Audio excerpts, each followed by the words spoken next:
હાઈકોર્ટથી મોટો ઝટકો મળ્યો છે। હાઈકોર્ટે તથ્ય પટેલની હંગામી જામીન અરજી ફગાવી દીધી છે। હૃદય રોગ સંબંધી કારણ આપી માંગ્યા હતા જામીન।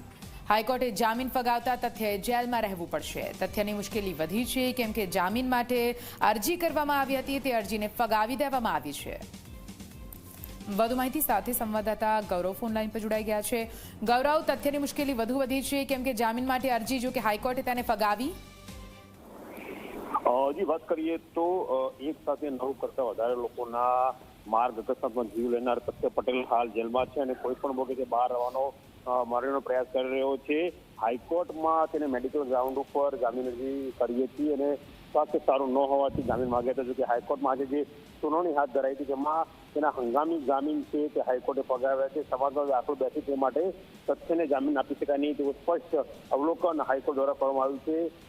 ઇસ્કોન બ્રિજના અકસ્માત કેસમાં અનેક નિર્દોષોને મોતને ઘાટ અને બક્ષી શકાય નહીં તેવું પણ હાઈકોર્ટે અવલોકન કર્યું છે। મહત્વનું છે કે હૃદયની બીમારીનું કારણ આગળ ધરીને તથ્ય પટેલે જામીન માંગ્યા હતા કે તેના તમામ રિપોર્ટ નોર્મલ આવ્યા હોવાનું જણાવાઈ રહ્યું છે।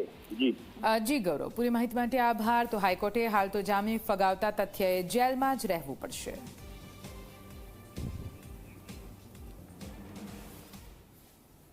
અમદાવાદમાં ક્રાઇમ બ્રાન્ચમાં